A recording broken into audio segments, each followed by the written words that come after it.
Give me a couple seconds here.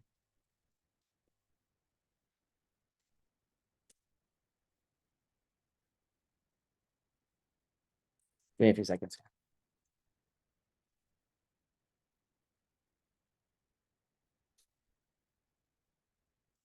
Okay. All right. Good morning, everyone. Happy Valentine's Day. Oh, nice. I forgot about that. Actually, I didn't, but I forgot this morning. Does everyone have hot dates today?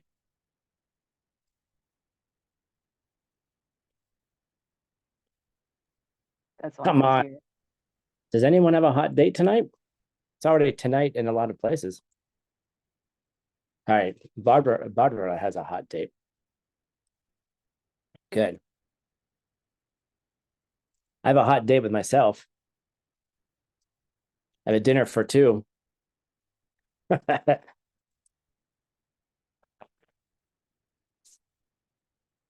Anyway, I have a dinner for two tonight. Just me. We'll see who comes.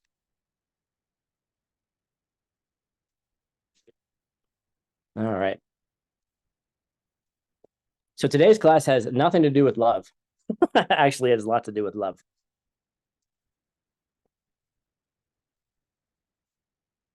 And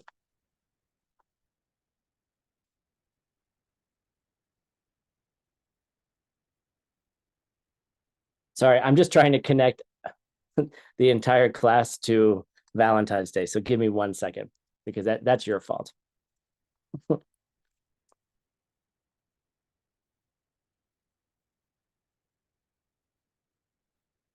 Okay, I got it. What's the most annoying thing about Valentine's Day?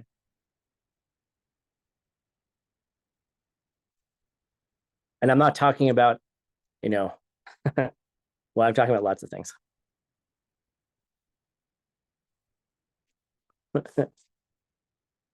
The price of dinner. Oh my God. You should be taking your angel out and spending as much money as you can, not because they told you to do it.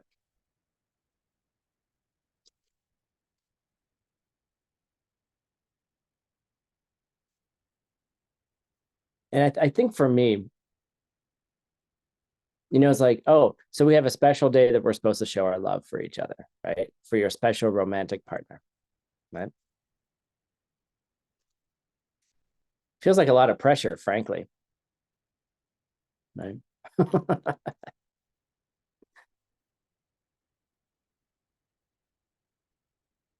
But this is kind of a loose connection. Okay, I'll come back to it later as we as we kind of like get going through the class. Hold on just 1 hot second here.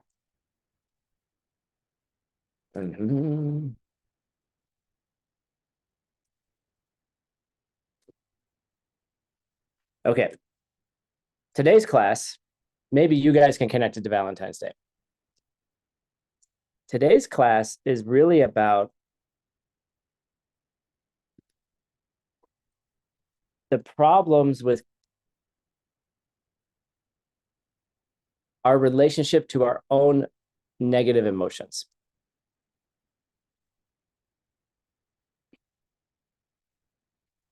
So the way that we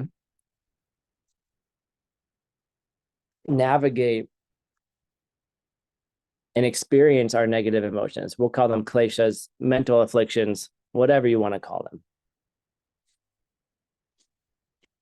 And this whole class is about how we have kind of a wrong relationship with them and then how to think of them differently. Like, who's the real enemy in your life? Is the enemy, the person who hurt you yesterday? Is the real enemy the person who called you on Saturday and gave you bad news and changed your entire life?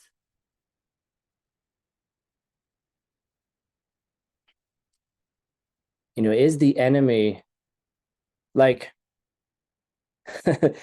you know, when people come up to you and they're like, check out this scar. And they're like, they pull up their shirt and they're like, look at that, right? And they're like, look at that injury, right? And you're like, oh, how'd you get that? And they're like, let me tell you the story. And they start telling you about how they got that beautiful scar on their arm. They tell you every single detail. Like, yeah, I was walking down the street, you know, pushing my bike, I'm just a normal dude.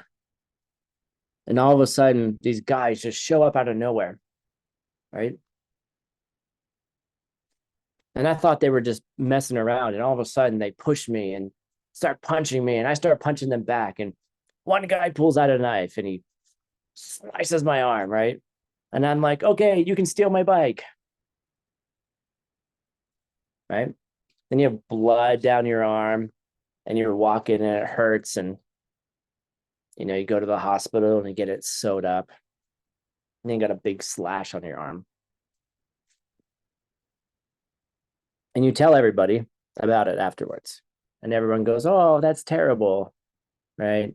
They commiserate with you, right? This is human life, right? I'm not making fun of it. I do it too. And we tell everyone about our problem. We tell everybody about what happened. Some people are like, I can't believe those jerks. And they're gonna, and then, and then your friends start defending you, right? Or somebody, someone does something mean, and then, your dad gets all mad and, right, defends you, like all these things, right? And then we tell each other the stories. This is how I got hurt.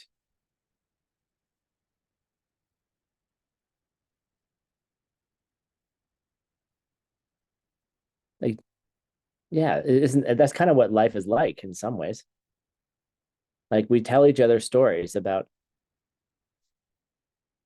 how this person hurt me or how that happened to me and how this happened to me. And we get into these cycles of victimhood. We get in these cycles of for me, right?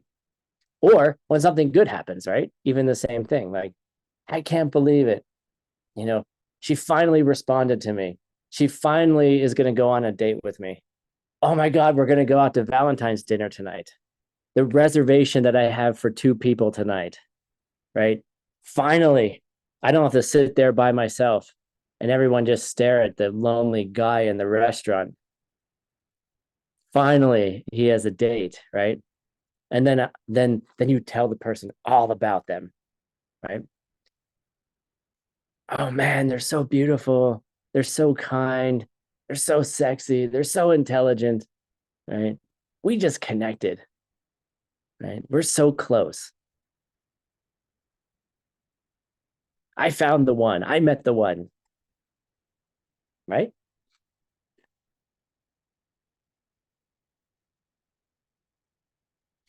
And then your friends go, right? They're like, ooh, yes, right? They all jump for joy. And then they're all excited for you, right? They all give you hugs, right? And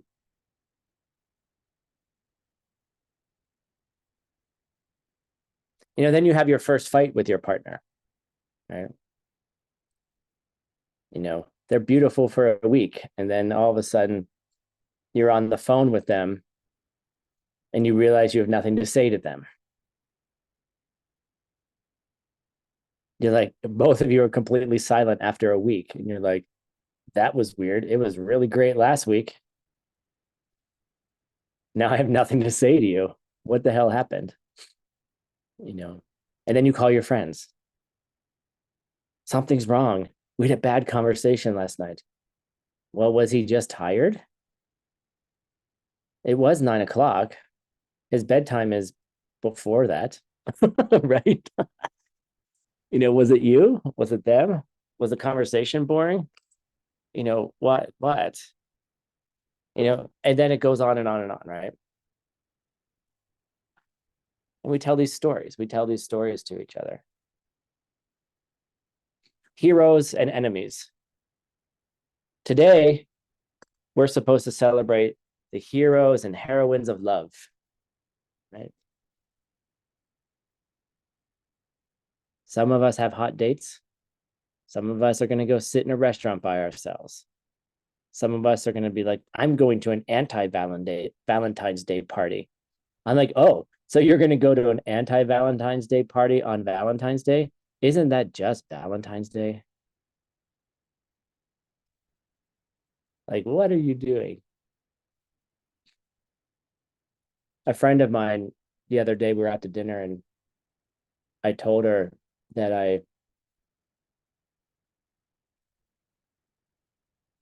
had reservations for Valentine's Day for two, so that I could go and just like order a second meal and not have someone show up, and go there and just be like, I'm so clear that someone will show up that I'm even ordering a meal and paying for it, right?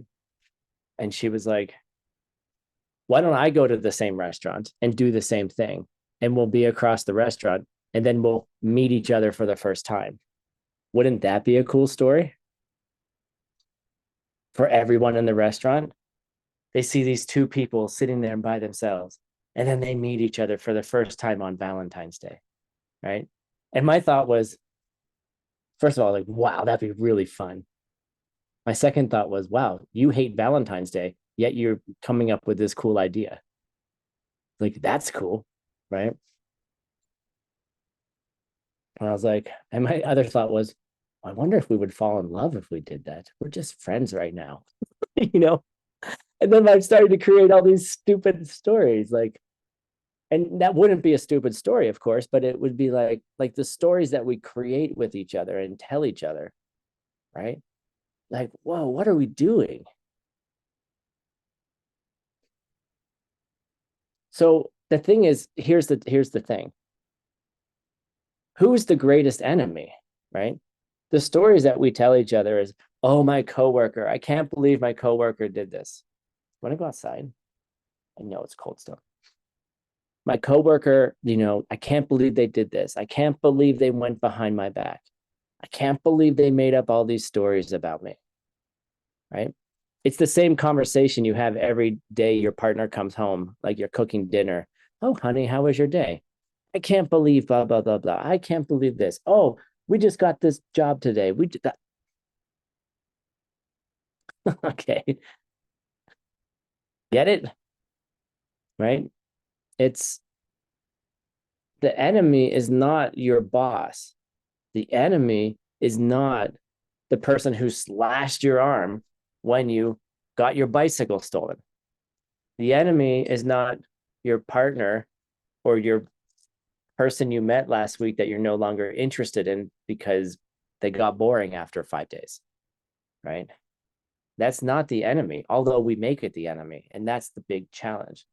We make those things the enemy, and we don't focus on what the real enemy is. Why do you think that meaningless speech is one of the top 10 vows? I'm going to let you think about that while I let the cat outside.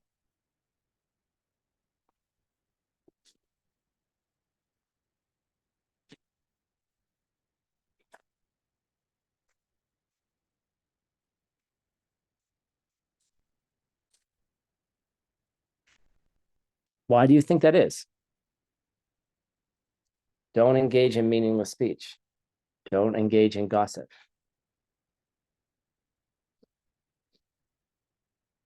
Because those people aren't the real enemy.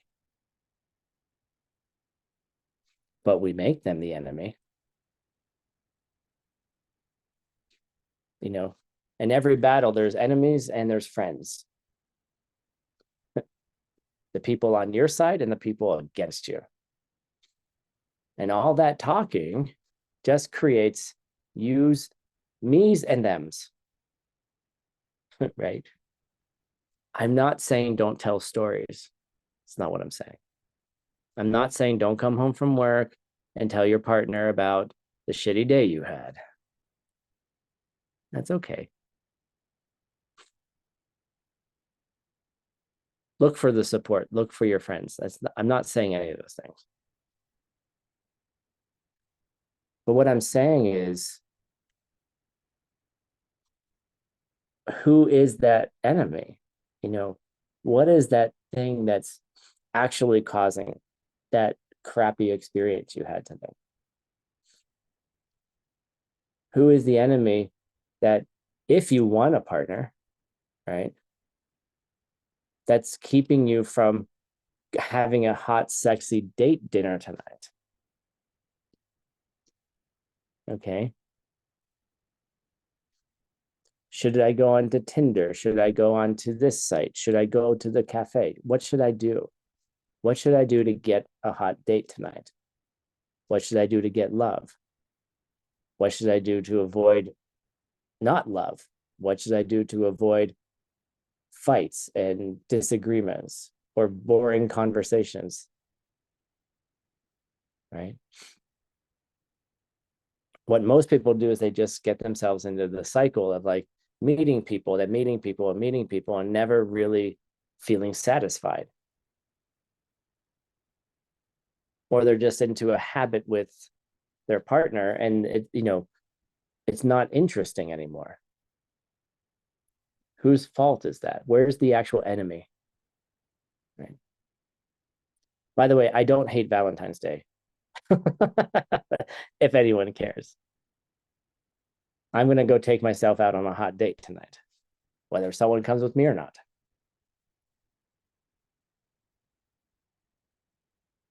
All right.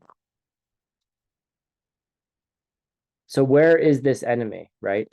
And we've talked about this many times, but why does it ripen in some ways, and why do we react to things in a certain way? Right? When someone fires you from your job, is it a good thing or a bad thing?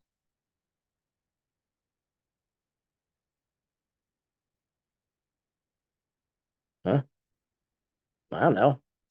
Did you cry when you got fired? I've gotten fired and I got cried and I got cried. I cried.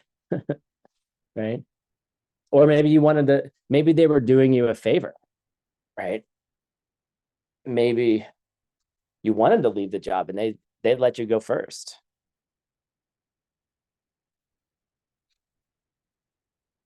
There's a million different reactions anyone could have to anything. You could be you could be in total bliss, void wisdom at dinner by yourself on Valentine's Day. You could be full of love. You could be full of bliss. You can be totally immersed in everything, enjoying yourself by yourself.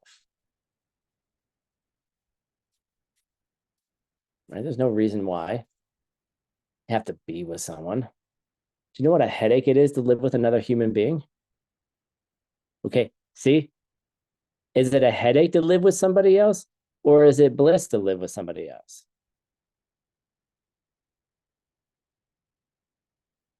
Depends, right? It always depends. It depends on your seeds, right? Sometimes I want somebody around all the time. Why am I by myself? Why don't I have someone here who I can wake up with and have breakfast with and blah, blah, blah, blah, blah, right? And then other times when somebody is here, I'm like, could you just give me some space? Like, I need some space. You're too much. Like, I don't want you here that much. I only want you here a little bit. But what is that right amount?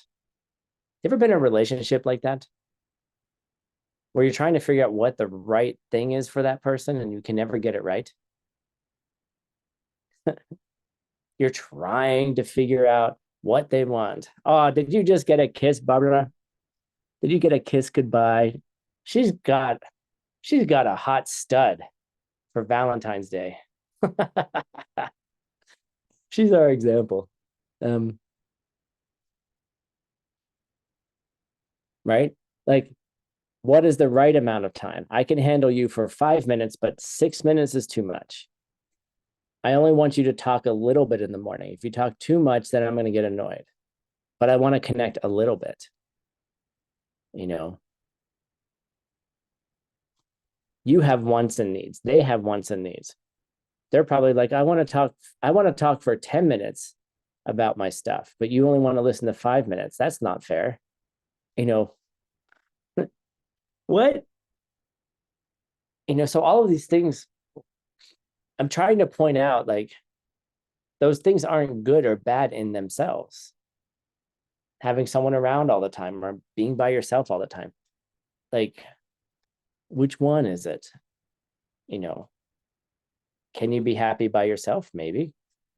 Can you be happy with someone else? Maybe. Can you be sad by yourself? Maybe. Will you be sad with somebody? Yes. What are the options? They're all there. So it's not the things that are happening that have anything to do with your reaction to them.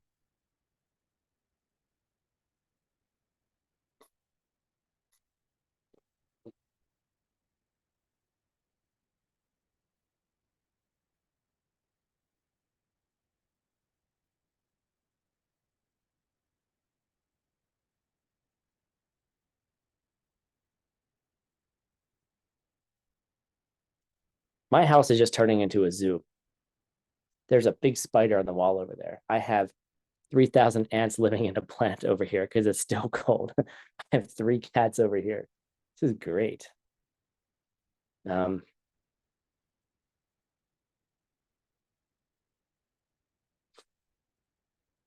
when we look inside ourselves and we look at those relationships, right?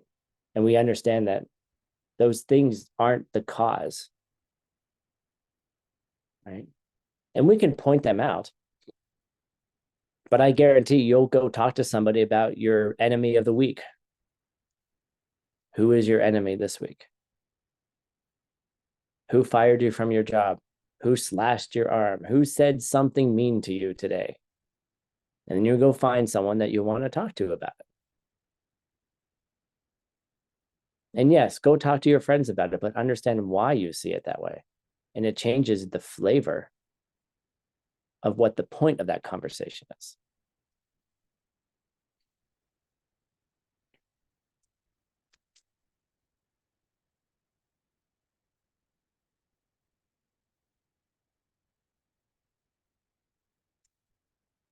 So when we understand where they're coming from, it changes the way that we relate to them. But how do we get, we could use the logic of understanding where they come from. But there's other, like, if you build a little bit of renunciation into it, it might be helpful to get there quicker. So here we go. There's 4 particular things we can do, very galupa of us.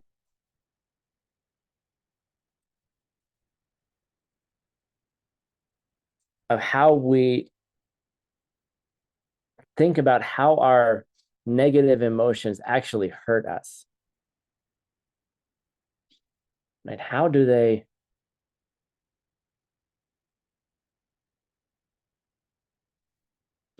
they the real enemy? Okay. So the first thing is, like, we have to think about how our negative emotions leave us powerless. Right? Here's this guy on the left here. Right? The other boxer won. And he's the loser. Right?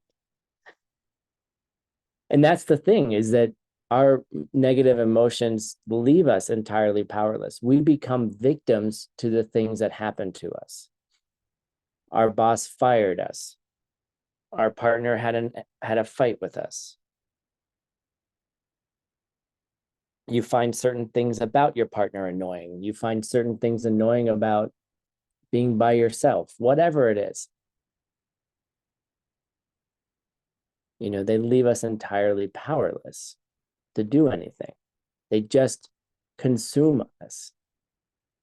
And the stronger the emotion, the stronger the consumption. And so then you might act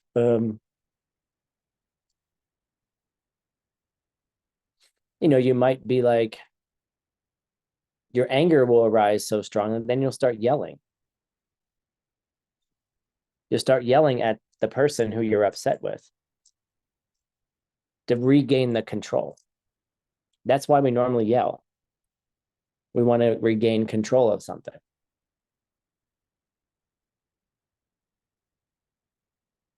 Or we throw something, or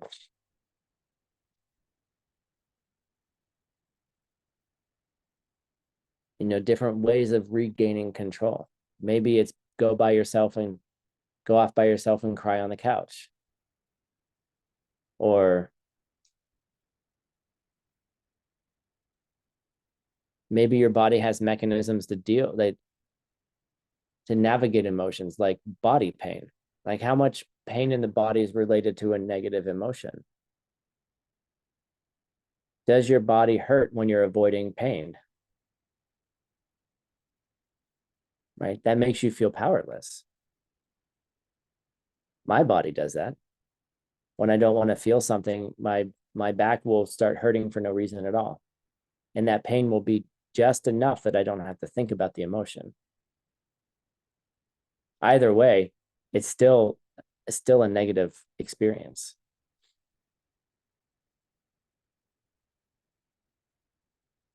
So that's the first thing, is like how they make us feel powerless. Secondly, is then when you understand their results, because they will increase over time, is that they send us to unthinkable suffering, right?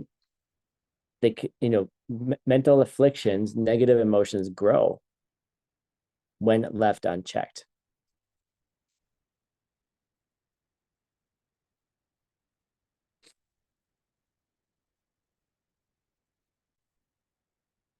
And then another way to think about it is that they will hurt us for infinite amounts of time. And they have. If you studied ACI 4, they have and will.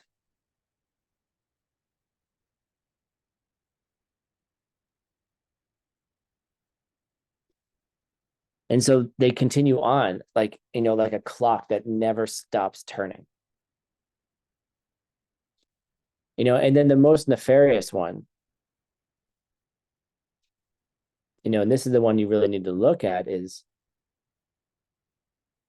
how you make friends with your negative emotions. Sure, I don't want to feel that way. Sure, I don't want things to ripen that way. Sure, I don't want to, like, no one wants to feel the way the negative things they feel. But how often do we act like that?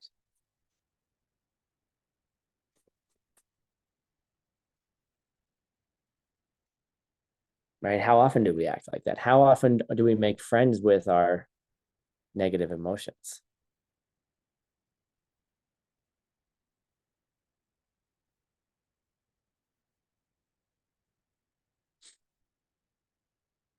And it's actually a very, very difficult thing to do. And it takes a lot of courage to recognize the patterning of our negative emotions.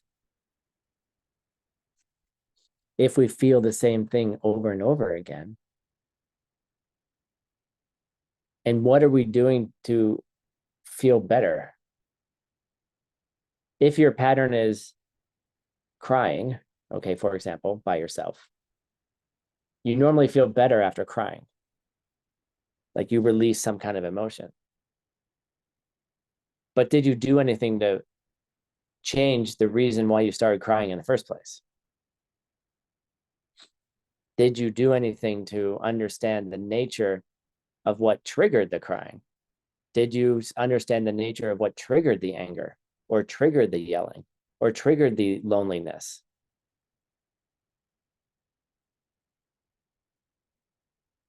If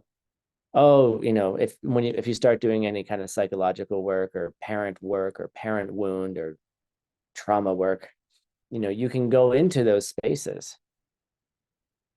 but and understand them. But are you making a choice to do something different? Yes, your life is your life uniquely, and shitty things happen to you uniquely.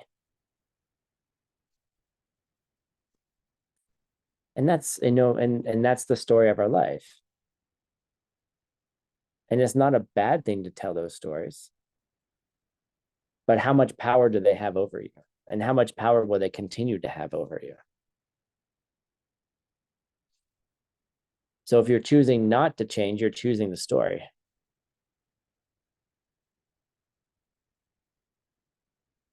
You see. If you choose not to do something, you're choosing the opposite. Like you're implicitly choosing it. Right. And that's where the personal responsibility in the practice becomes your personal responsibility. I define personal responsibility with personal responsibility. Great. It's hard. It's not all bubbles and I don't know. How do I say this? Your teacher can only do so much for you, right? It's you who has to take the personal responsibility for the stories and patterns that you choose. Oh, Tim, but I can't choose that I'm reacting this way. No, of course you can't choose in the moment because the seed ripened. I'm not saying that you have control of the situation. That's not what I said. But how do you develop the awareness, the space, this pause, the space in between the thing that happens and the next thing and then the next moment, right? Could you have a choice? Could you choose not to be angry? Could you choose not to be sad? That's a weird question to ask when you think about seeds. But could you do practices that allow you, that give you the space between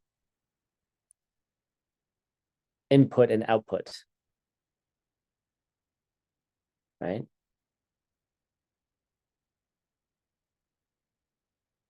Could you commit yourself to say, yes, I have these patterns, I have these things going on, and I will one by one eliminate them. One by one, just take your time. Every day, just do a little bit. Because if you don't do a little bit, then you're just choosing the old way. And the old way then kind of just spirals out of control eventually.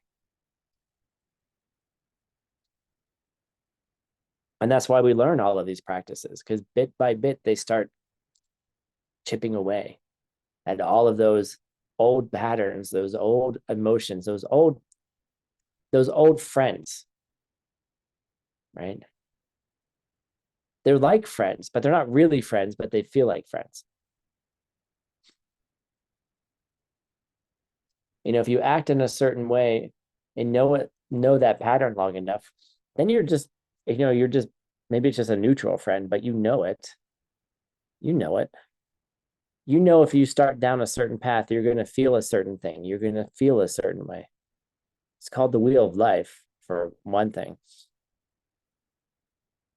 But how do you interrupt all of those things? And that's the practice, is finding ways to interrupt it between input and output, between stimulus and response, right? How long can you go before you get upset after your boss fires you? 5 minutes? Good. Then you get upset. Okay, wonderful. The next time, something happens, maybe you go 10 minutes, maybe you go 15 minutes. Maybe your practice gets so good that you just listen and you're like, well, I know why I have to see this. Or your practice becomes so good that you're like, the angels are telling you things. They're pushing you in a different direction. They're like, nope, not there anymore. Got to go this way. Bye. And then you go, got it. And then you move on, right? And it doesn't mean that change isn't difficult. I mean, change is hard and change is painful. You get fired by your boss and then you're going to miss all the people. Maybe you're not going to miss the drama, but you're not going to, you might, but you're going to miss the people that you love, right? And it's okay to feel grief. But feeling of grief is not coming from a departure. Feeling of grief comes from a different seed anyway. So then feel grief and then feel not grief, you know.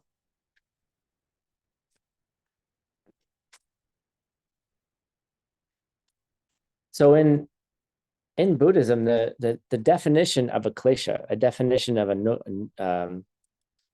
one word I can't pronounce very well, Yong, something like that. I'll put it in chat. Such a weird sound for my silly mouth. Okay. Nope, that's not how you spell it. Come on, Tim.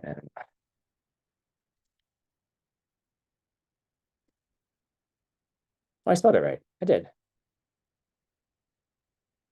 No, something's not right. Second word's not right. There's no Y. That's why, because there's an S. Okay. Sorry. I'm just going to delete that, so you guys don't remember it incorrectly. Mental affliction, you know, klesha. And the definition of it is anything that disturbs the peace of your mind. That's awful.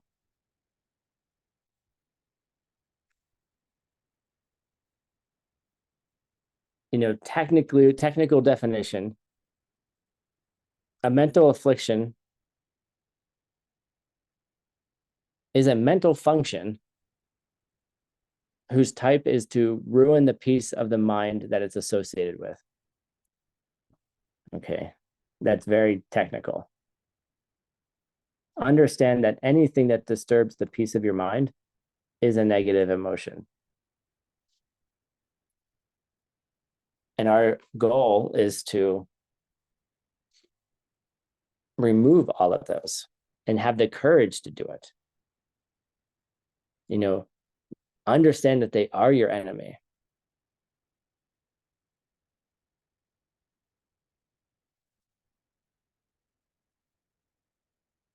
Right? Understand that the enemy is in there. And how do we get rid of them? Right? And how do we commit ourselves to it? And how do we have the courage to do that?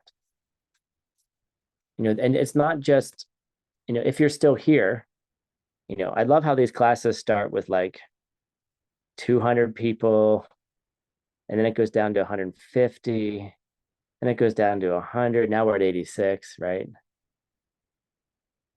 You know, do I get upset about that? A little bit.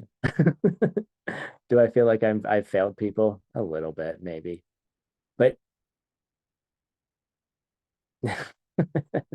not really. You know, it's like it's hard work, you know, and then when you start doing the hard work, when someone's poking you every Wednesday morning to keep doing the work, right? It's hard, it's difficult. And if you stay around to do the work, it gets harder. It doesn't get easier. I'm sorry. We're in ACI 10 now. I can tell you how it really is. It's not all like, oh, Dharma is wonderful. Yeah, Dharma is wonderful. In the meantime, it hurts. You have to purify. You're going to purify your body. You're going to purify your mind. You're going to purify your emotions. And part of that means having to experience and see things that you don't want to see.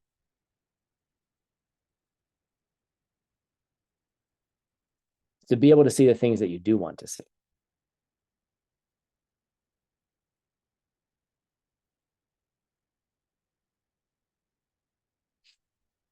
And so if you're still here, of the 87 people here, you know, it's courageous to do that and to do the work. And you're going to have bad days and you're going to struggle and you're going to come up against your pride and your ego and your negative emotions and your love and your care and your concern and your compassion as well. You're going to bump into all of those things. And then you're going to be bumping into some of those things all at the same time. And then you're going to feel like you have multiple personalities at times because you don't know which one is going to win. Like somebody's yelling at you and you're getting pissed off And you also understand at the same time that they're suffering and that you want to help them.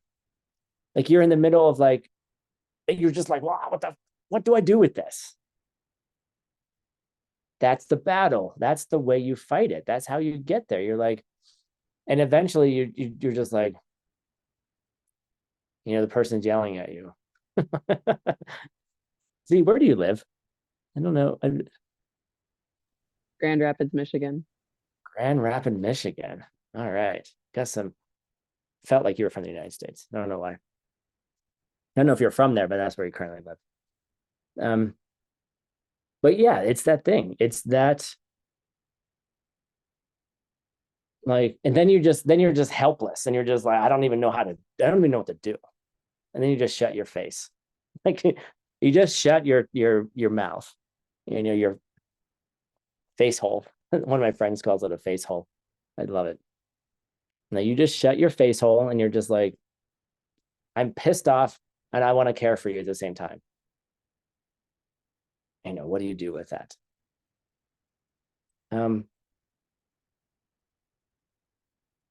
So if you've ever been in those spaces, you're in a good space.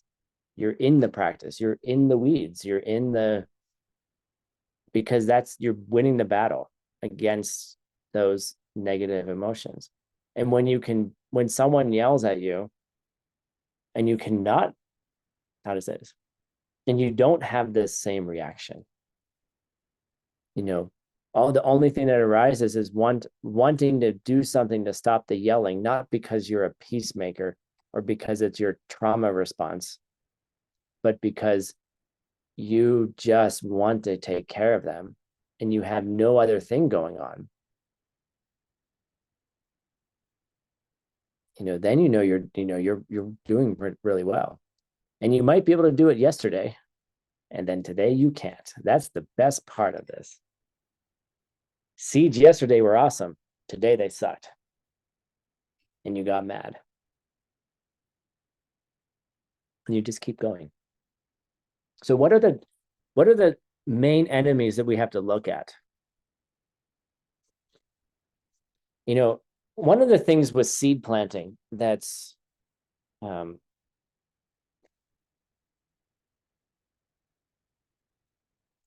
we first start talking about how do we make our lives better, right? And if we're just at that level and we're not thinking the larger spiritual levels, we focus on like direct correlations in the sense of, oh, if I want to have something like financial freedom, then I need to be generous with other people. Or if I don't want yelling people in my life, then I need to stop yelling.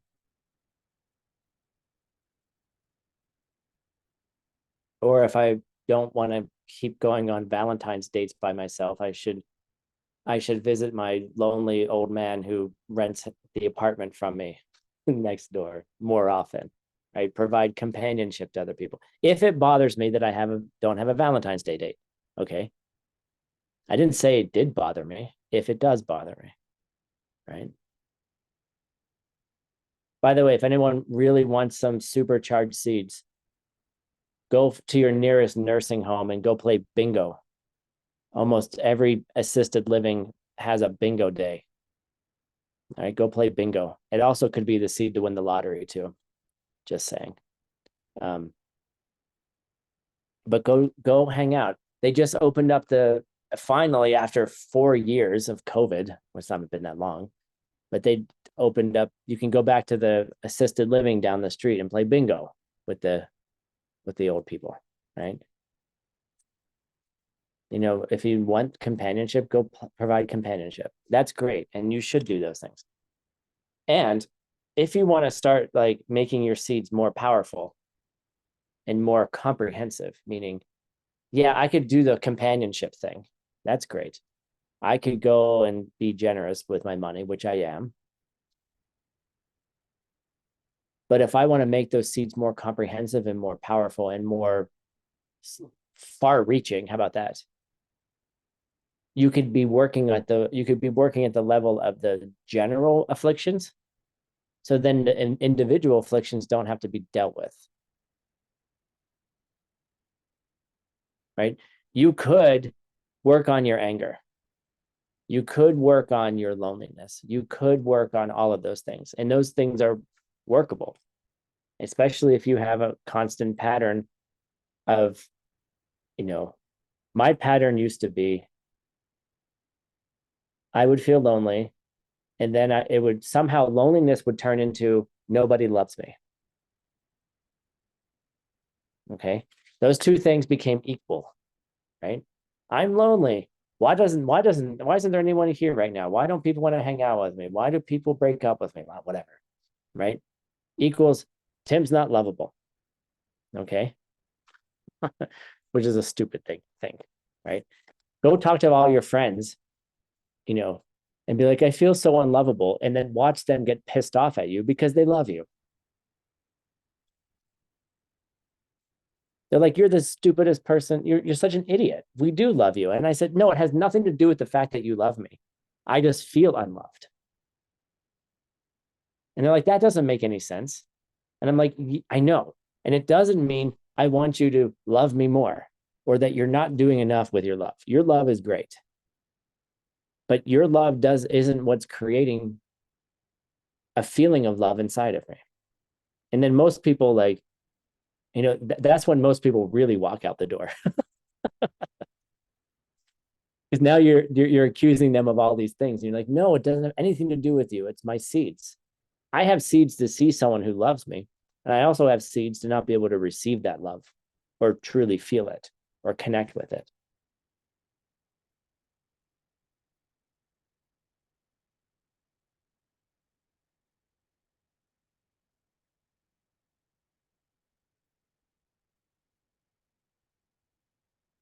So, how do you attack that problem?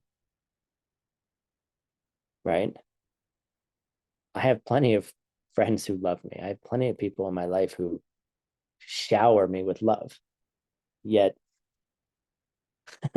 I didn't receive it.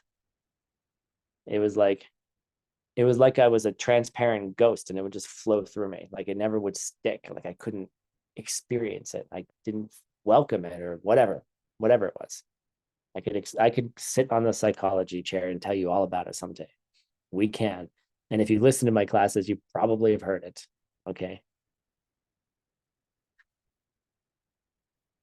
But if you could work on those levels of those individual things, right? And sometimes those individual things are so palpable and so strong and that you only can work on those. What I'm going to suggest is that if you could work on a more comprehensive thing, like an umbrella, like work on the umbrella seeds and the things on the inside will just start taking care of themselves. Like, for example, financial freedom. I realized one day that money actually has nothing to do with money. It has to do with value. I didn't want money. I wanted valuable things in my life. I wanted valuable relationships. I wanted, valuable experiences, which turns into things that are expensive, right? So I started providing value to people. What is the most valuable thing for Cornelia? What is the most valuable thing for Marina right now?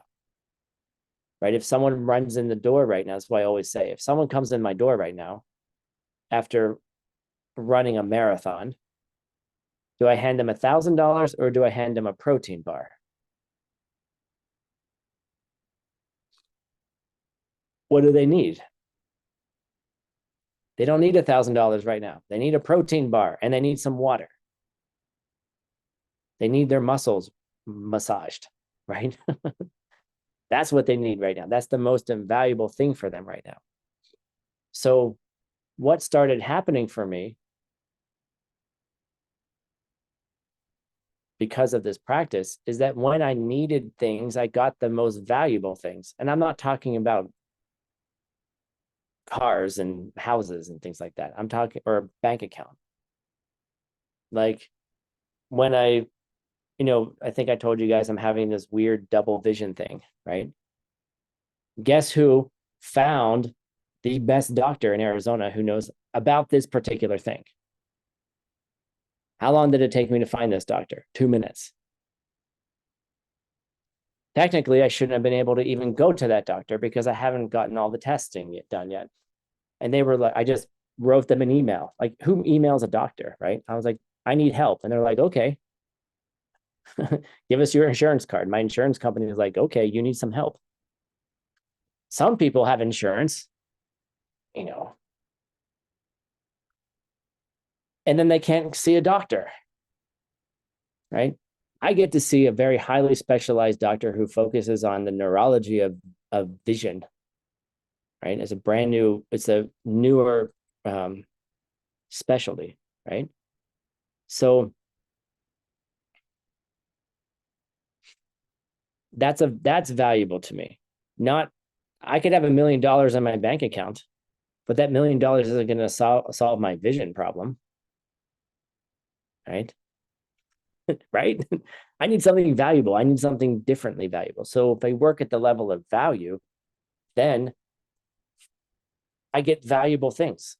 And as a bodhisattva, aspiring bodhisattva rather, like, then you just start giving people what they need. If you start looking around at what people need and start giving them what they really need in the moment, guess what happens to you? Guess what the karmic result of that is?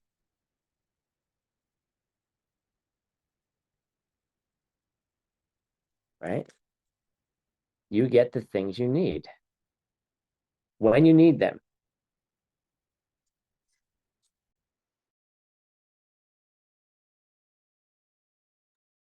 Sorry, when you need them.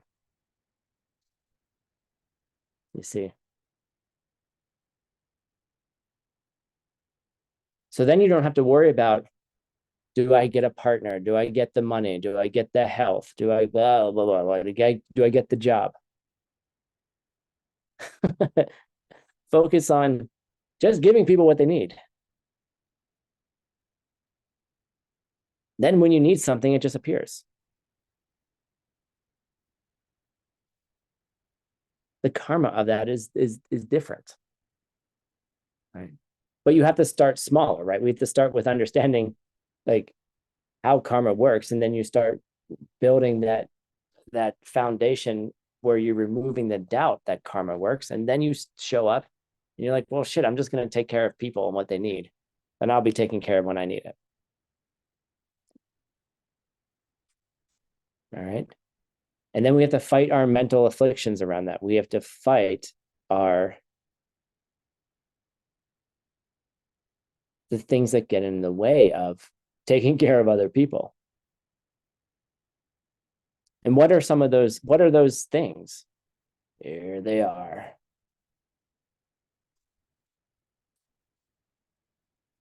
All right. So the first main mental affliction. So if you can focus on the main ones, it'll take care of the what's the better word for this? The subcategories. I don't know. It's main group and the members of the set. Okay. Sorry, I'm just getting technical. If you can focus on the main things, then the members of those sets will take care of themselves. So the first one is liking things ignorantly. And I couldn't find a picture that I really wanted, but everyone knows the donut story. Right? You walk into a donut shop, there's one donut left. You're going to order it. And then an old lady who can't see well behind you walks in, and you hear her say, oh, I hope they have my favorite donut. Right? And now you have a problem. There's one donut left and you want a donut, and you know the lady behind you wants a donut, but she doesn't know that you're going to order the last donut.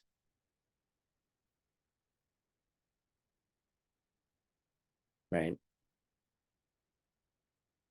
And if you understand where donuts come from, then you give the donut to the old lady. But if you don't, liking things ignorantly means you take things, you try to get things ignorantly. So you think, well, because I got to the cafe first, I'm going to get that donut. If you can understand that,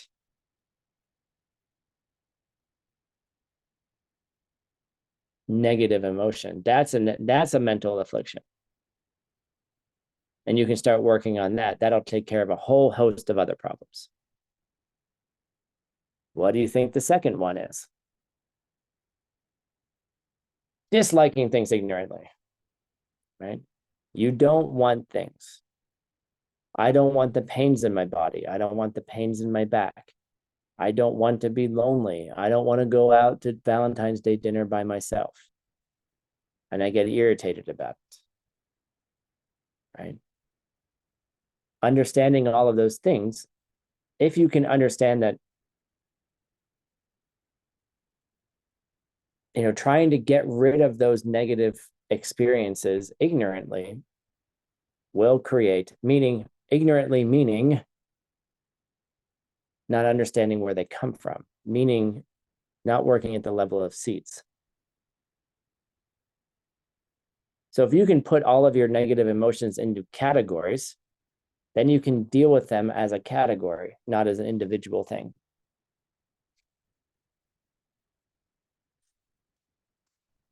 The third main type of mental affliction is pride.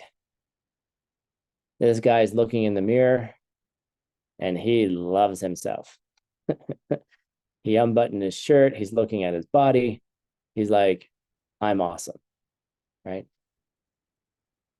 And pride is not, this is just a picture of pride, but what are the ways that pride shows up for you in your life?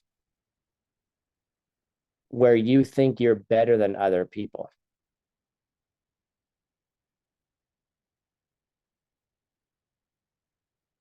Right? Where you are. I have a form of pride for you.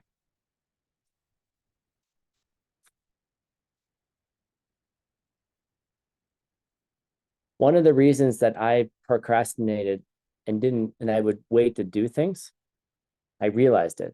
This is like 10 years ago or something. I realized that I waited to do things that only I could do. And then it was only when people would call me to get them done, then I would do them because they needed me. I was more important than anybody else. Nobody else could do this job. So my desire to feel important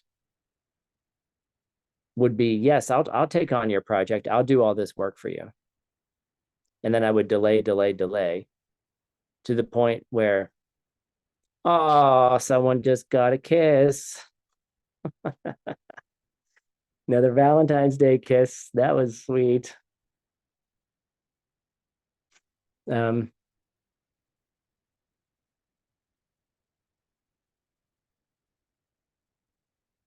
So then I would get to a point where then they couldn't ask anybody else but me.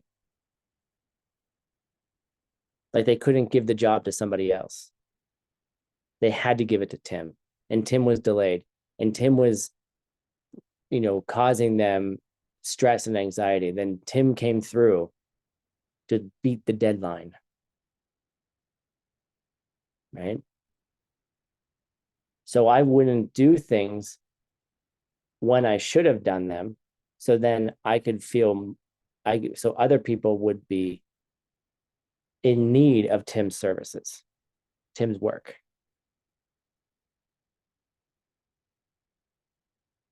That was awesome when I realized that.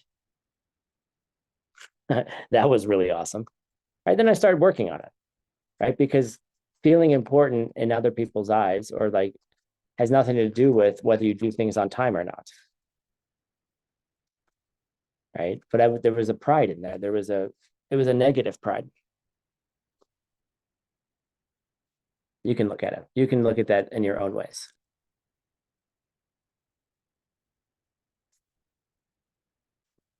The next one is, it's called Marikpa, which is the first link of the wheel of life, which is just ignorance itself. Right? So here's this teenager who's not listening to his dad. I'm not listening. No, right? And this is what actually probably most of us are doing. I'm not listening to Tim. Tim's telling me how to get out of my negative emotions, but I'm not listening in general.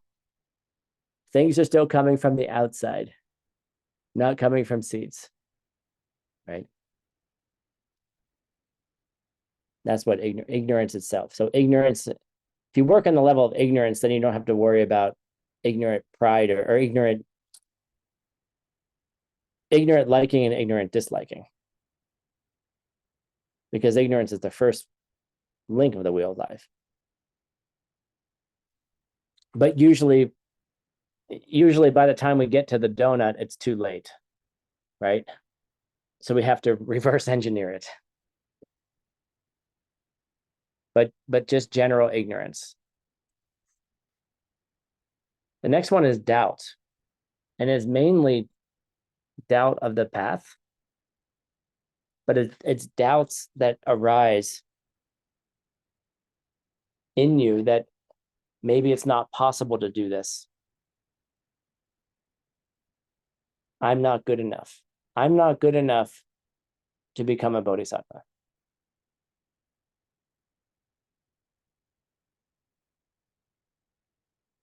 Mainly that's what it means, not all of it. And then the last one is tawa, which are wrong views in general, just wrong views. What are those wrong views? There are 6 of them, 5 of them. Welcome to Buddhism. There are 6 main mental afflictions, 6 main mongs, sorry. And the 6th one has 5 parts. Welcome to Galupa. So the first wrong view, it's called jikta. Sometimes we translate it as perishable view, destruction view. It's really kind of a hard word.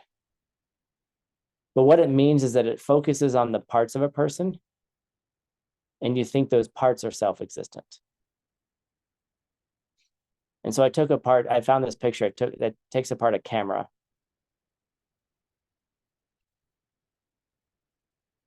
Like you look at a camera and you go, oh, that's a whole camera. You're like, oh, no, it has parts. Oh, okay, so you take the parts out and you say, oh, those parts are self-existent. The lens, the motor, the windy thing, the springs, right? All of the screws, those things are self-existent, and those things make the camera.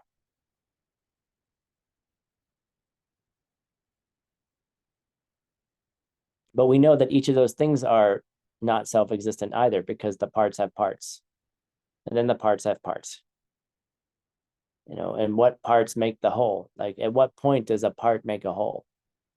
And this is ACI 6.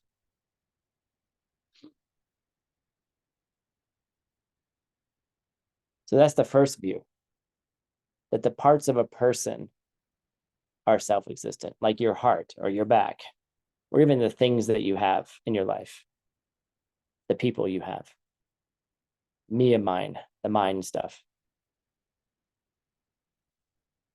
And then there's the extreme view, where you take those parts, you focus on the person that the jikta, the perishable view, is focusing on. Okay, meaning you're focusing on the whole. You're not focusing on the parts anymore, which parts are wholes too. So you got to meditate on it. And so the reason I chose this picture is because the extreme view, like on the left side and the right side of the bowling alley, the ball can fall into the left or the right, which are the extreme views. And those extreme views are, one, that you think that that person is unchanging.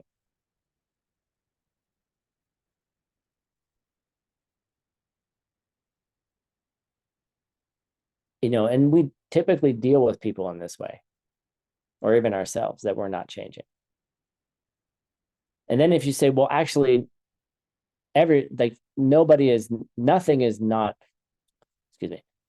unchanging.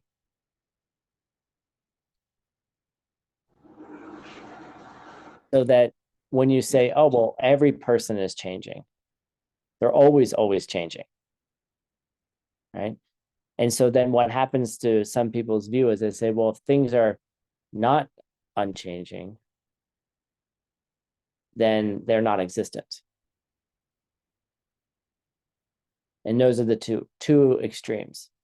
You either fall into the extreme of self-existence, that it's always as it appears, meaning it's not, that it always is unchanging, or the other extreme, that things don't exist at all.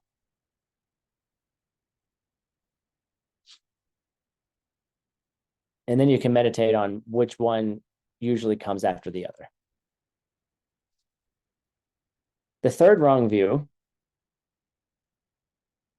is that you think that your actions don't have consequences. That there is no karma. Or that certain things have karmic results and certain things don't.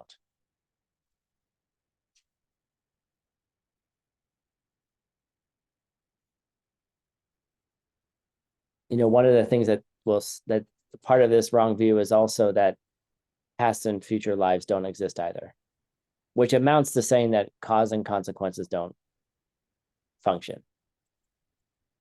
Like past and future lives are only possible because you believe in karma, meaning that all actions have to have a consequence. So past and future lives actually are built into that. And again, that's another good meditation topic. The fourth wrong view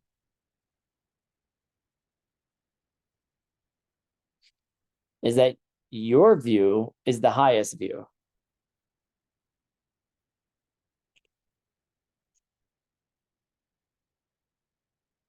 And meaning that every other view is inferior to your own.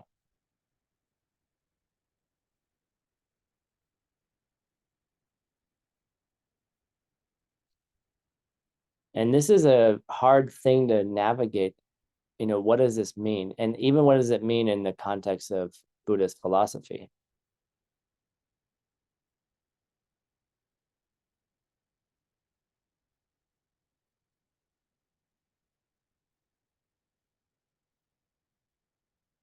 Can we say that Buddhist philosophy is the highest view?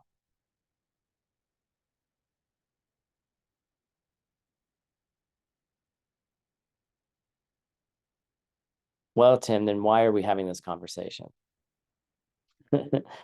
Why are we talking about karma and emptiness if that's not what it is? And you have to think about it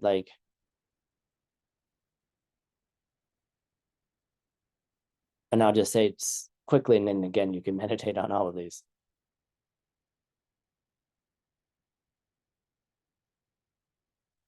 Is if you're seeing different belief systems in the world, where are those belief systems coming from?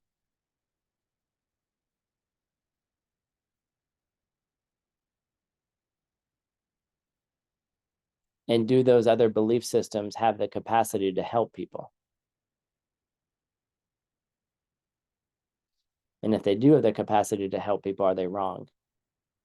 Even if they don't take people to total enlightenment? Or can they take people to total enlightenment?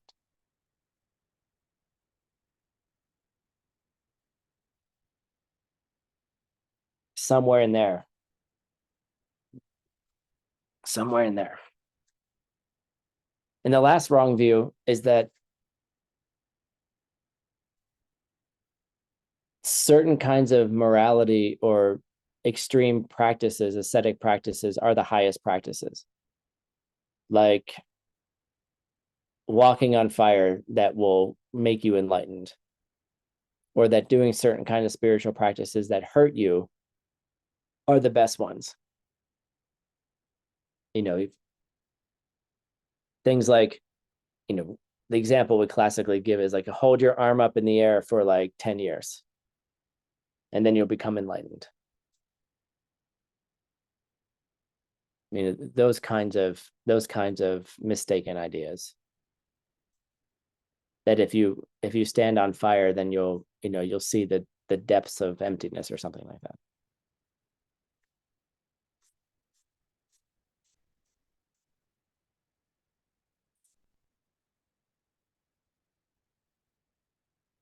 Okay.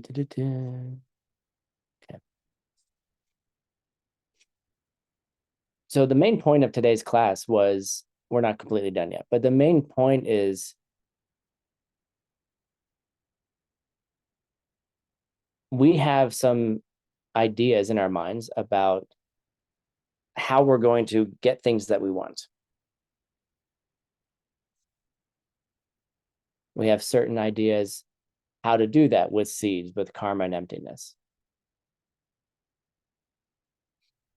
And then, Shantideva spends a tremendous amount of time in this purification chapter about how do we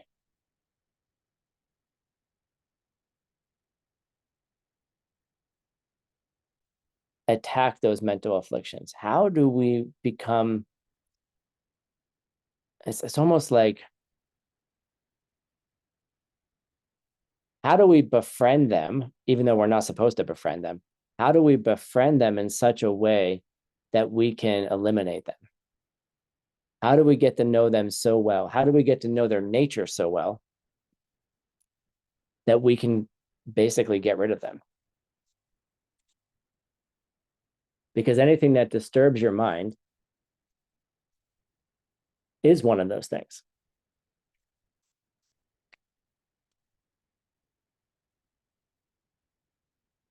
And one of the things that Shantideva says, and I'll read it to you, is he said, this great enemy of mine, my kleshas, my negative emotions, they can live on for a very long time. In fact, for time without beginning or end. But there's not one of my other enemies, not even worldly ones, that live as long. So the whole point is like, the enemy you had at work last week is going to go. But the mental affliction that created that enemy has not yet.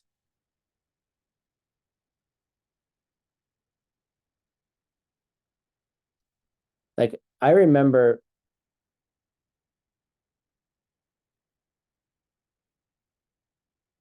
how do I tell this story without telling this story? Hold on.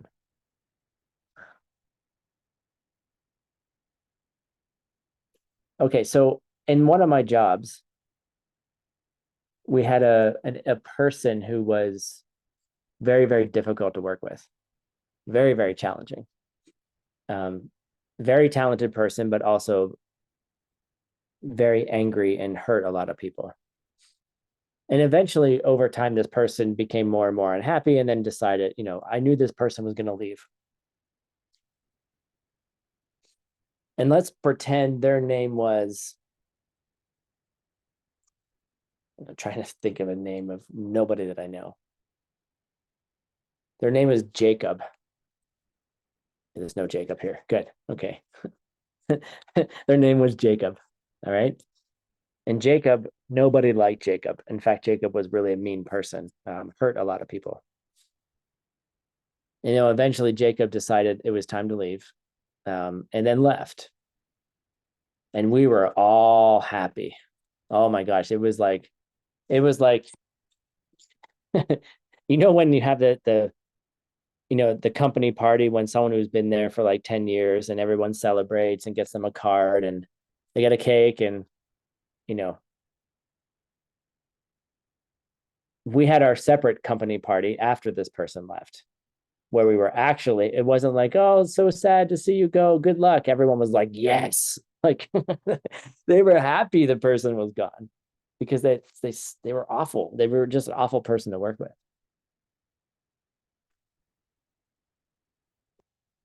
And my teacher came up to me and looked at me and he said, just because Jacob left, don't think that Jacobness has gone. Say it again. Just because Jacob left, don't think that Jacobness is gone. And I was like, my party ended right there. That was the end of my party. Because I was like, oh, you're right.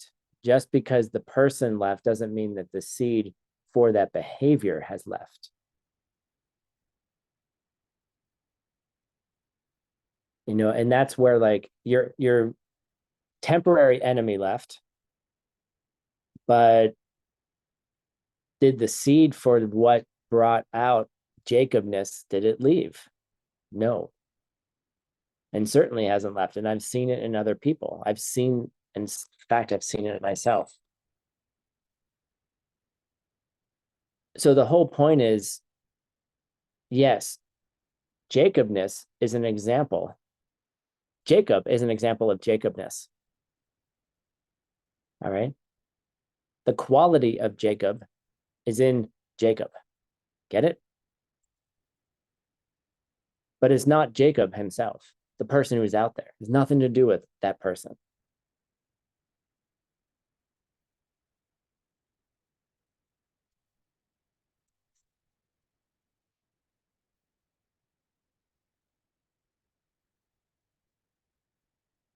And so that's your real enemy. The Jacob that you don't like, the behavior that you don't like is inside of you. That's the real enemy. That's the seed. That's the seed to go after. That's the seed to purify. And then you just won't have Jacobness in your world anymore. You just won't have Jacobs. In fact, every Jacob you meet, you like from moving forward. Right?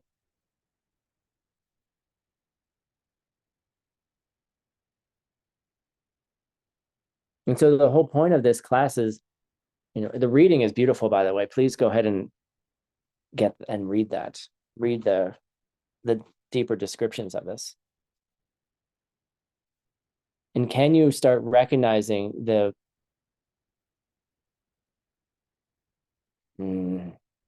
ways that you're ignorantly dealing with your problems? Can you look at, you know, do you take pride in being a victim? Oh, this person yelled at me today. Oh, my boss fired me.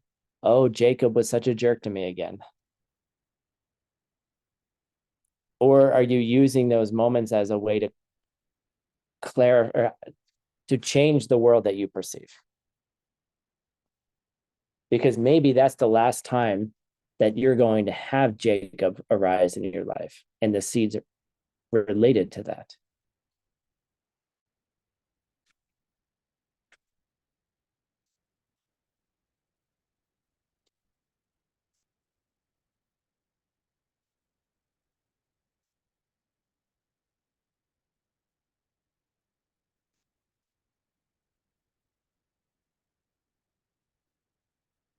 Hold on, I'm looking something up right now.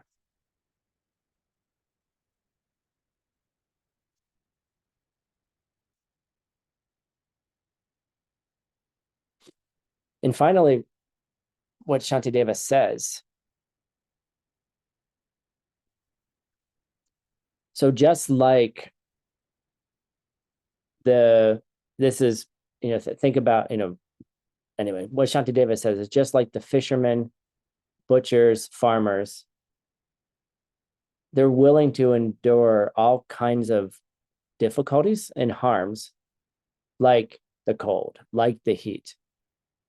And they're not thinking of anything else but their job, like their livelihood. They're not thinking of anything else but bringing in the fish to feed their family or to feed the town. The farmers are enduring incredible amounts of physical difficulty to bring the food to people. So if they can do that, why can't you? You know, why can't you dedicate yourself for the sake of every other living being's happiness. Like, so what it's saying is, can you endure the difficulties of life for the sake of other people? That doesn't mean like them. It doesn't mean enjoy them, but it means you have those seeds inside of you. And can you endure them to purify them? So then you could then help create a purified world where everybody has happiness. That's the point.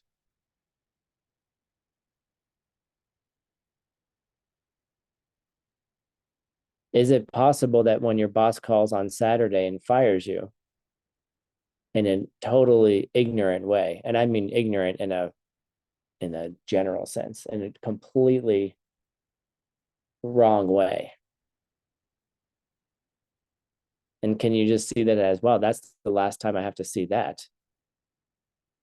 God, may I be the last one who has to deal with a stupid firing. May I be the last one who has to deal with this body pain. May this be the end of all of this for everybody, and may it ripen upon me so I don't have to experience it again and others don't have to experience it.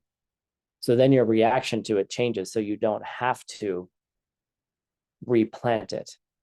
The moment you react in a negative way to something negative, you're just putting it back in the ground. You know, and that's the problem, is that most things happen to us and immediately we put it back, we replant it right away. And then how do we stop that?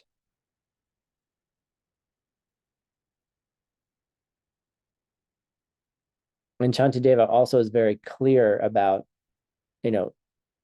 should you stick around in samsara until all beings are enlightened?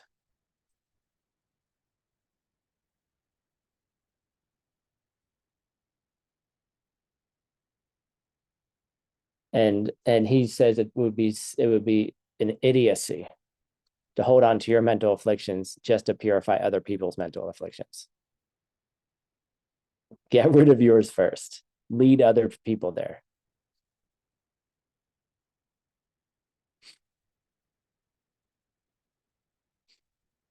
So Yasheng asked a good question. Should we adjust our 6 times book to use the umbrella system? I would use those.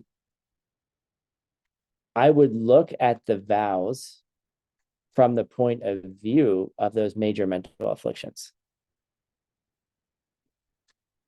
So when you're looking at, I don't know, a bodhisattva vow, I don't know, about not teaching, giving, how do I say it? Not teaching people a language when they're trying to learn it. How about that? That's one of the bodhisattva vows. How does that relate to ignorant, liking, disliking, ignorance itself, pride, doubt, or wrong views? Sorry, translators.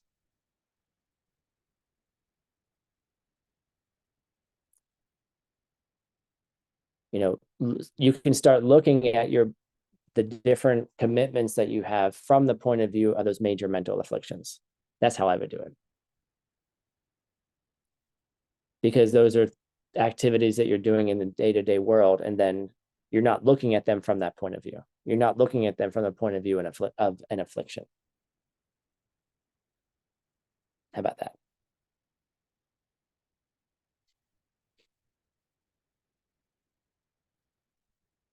All right, cool. That's today's class. Yay. I'm done. I'm done depressing you today. Now you're going to forget about all these things. You're going to go get off the Zoom. You're going to go out for your hot Valentine's Day date.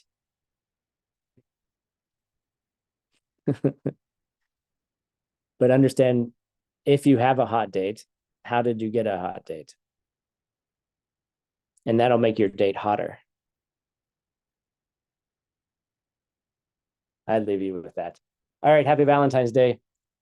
Stick around for Lamrim in the next half hour if you want. We're going to be talking about more of the conditions of getting yourself ready for meditation. So thank you for joining today. And I hope you all have hot dates. And let's say goodbye. Bye-bye, Tim. Thank you so much. Bye-bye. Thank you so much. 谢谢天老师，拜拜。 Bye team, Bye. gracias. 谢谢方毅老师。 Thank you Grazie so di much. cuore, buon San Valentino a tutti quanti. Crystal translator. What's the name reason?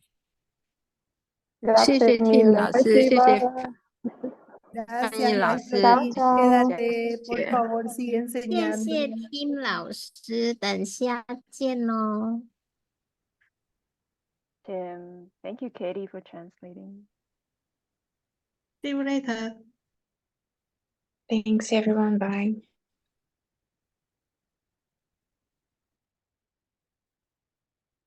See you guys later.